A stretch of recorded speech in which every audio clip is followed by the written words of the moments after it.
இவ்ளோ தூரம் வந்துருச்சு. இதுக்கப்புறம் எல்லாத்தையும் இன்னொரு நாள் எப்படின்னே தள்ளி வைக்க முடியும்? ஆமா, நீ எல்லாத்துக்கும் தலையாட்டிட்டே இரு. உன் பிள்ளையோட சந்தோஷத்தை பத்தி, அவன் விருப்பத்தை பத்தி கொஞ்சம் கூட யோசிக்கவே மாட்டியா? என்ன அம்மாவோ நீ போ. முத்து, அம்மா, வக்கீல வர சொல்லு. என்ன விஷயமாமா? என்ன நினைச்சிட்டு இருக்கான்? இனி யாரும் அவங்க இஷ்டத்துக்கு ஆட முடியாது. இன்னைக்கு சிபி மட்டும் தமிழ் கழுத்துல தாலி பிரிச்சு கோக்கல, இன்னைக்கே மொத்த சொத்தையும் தமிழ் பேர்ல எழுதி வச்சிரு.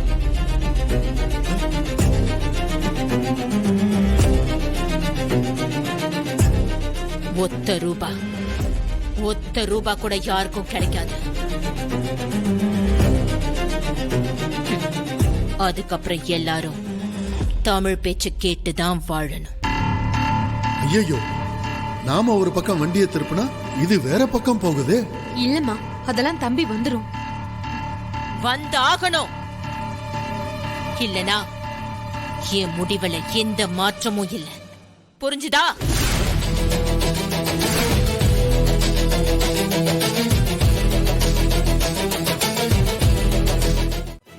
என்னங்க, என் பாட்டுக்கு எவ்வளவு ரசிகர்கள் இருக்காங்க தெரியுமா?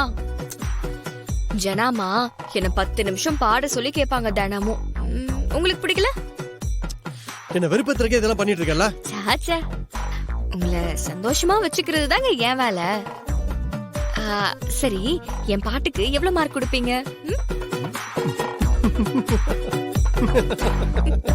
இப்பெல்லாம் என்ன டென்ஷன் பண்ணா நான் உன்னை ஏத்துக்கிட்டு வாழ்வேன்னு நினைக்கிறேன். இப்பவே நாம வாழ்ந்துட்டு தானே இருக்கோம். அடங்க மாட்டாளே. ஏய், என்ன பண்ணிட்டு இருக்க? இனிமே இந்த கபோர்ட்ல இந்த பக்கம் உங்களுக்கு, இது எனக்கு. கபோர்ட்லாம் பாதி பாதியா பிரிச்சாச்சு. பிரிச்சாச்சா? யார் கேட்டு இதெல்லாம் பண்றா? இதை எப்படி விடக்கூடாது. இதுக்கு ஒரு முடிவு கட்டுறேன். தமிழ், உன் கூட என்னால ரூம்லாம் ஷேர் பண்ண முடியாது. மரியாதை எல்லாத்தையும் எடுத்துட்டு கிளம்பு.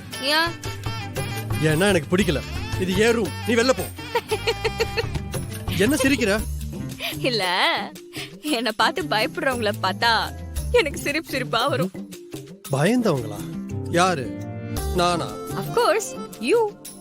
என்ன பார்த்து பயப்படுறீங்கல்ல, கை கால்லாம் நடுங்குதுல. அன்னைக்கு நைட் என்ன கட்டி பிடிச்ச மாதிரி ஏதாச்சும் நடந்துருமோன்னு பயமா இருக்கு, அதானே? Okay okay. எது? நான் உனக்கு பயப்படுறேனா? நான் பயப்படுறேனா? நான் உனக்கு பயப்படுறேனா? நான்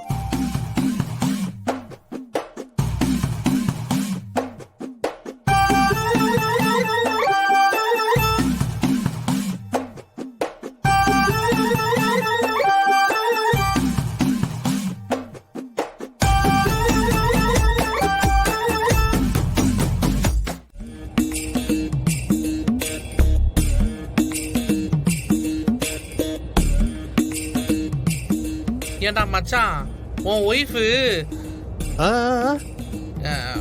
இல்ல நம்ம தமிழ் ஆபீஸ் தானே வருது, சேர்ந்து போயிருக்கலாமே.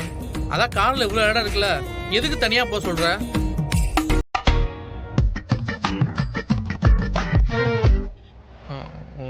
இல்ல மச்சான், ஒரு ஃப்ரெண்டா நினைச்சு கூட கூட்டு போயிருக்கலாமே. ப்ரோ சும்மா இருங்க ப்ரோ. அத்தான் கோவத்தில் நம்மள நடுரோட்ல இறக்கி விட்டு போயிட போறாரு. அத்தான் நீங்க போங்க அத்தா.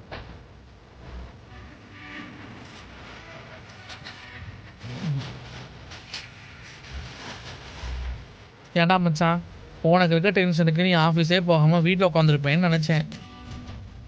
ஆனால் நீ ரிவர்ஸ்லேயே எல்லா வேலையும் இழுத்து போட்டு செய்கிறேடா. நீ பழைய சிபியே இல்லைடா, புது ஆள் மாதிரி தெரியல.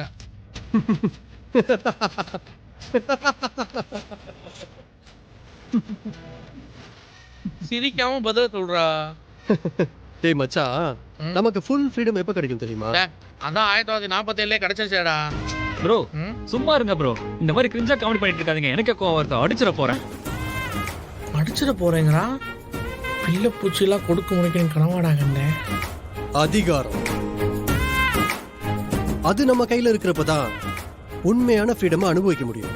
இந்த வீட்டோட அதிகாரம், இந்த ஆபீஸோட அதிகாரம், இது எல்லாமே என் கைக்கு மாறணும்னா நான் என்ன பண்ணணும் தெரியுமா? என்ன பண்ணணும் நீயே சொல்லு. நான் ப்ரூவ் பண்ணணும்டா. இதெல்லாம் நான் எனக்காக மட்டும்தான் செய்றேன். சீக்கிரமே இந்த கம்பெனில நான் தான் எல்லாமேன்னு ஜானுவே சொல்லுவாங்க. Thank you thank you. உங்களோட 50 வருஷத்து பொன் விழாவை கொண்டாடுற விதமா முதலமைச்சர் உங்களுக்கு வாழ்நாள் சாதனையாளர் விருது அறிவிச்சிருக்காங்க. உங்களால இந்த மாநிலத்துக்கும் நம்ம கம்பெனிக்கும் ரொம்ப பெருமை ஜனாமா.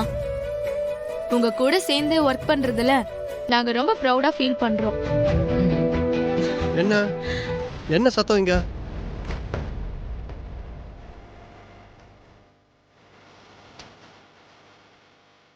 சார் 50 வருஷம் ஆயிடுச்சு நம்ம கம்பெனி ஆரம்பிச்சு. அதுக்கான செலிப்ரேஷன் தான் இது. ஓ,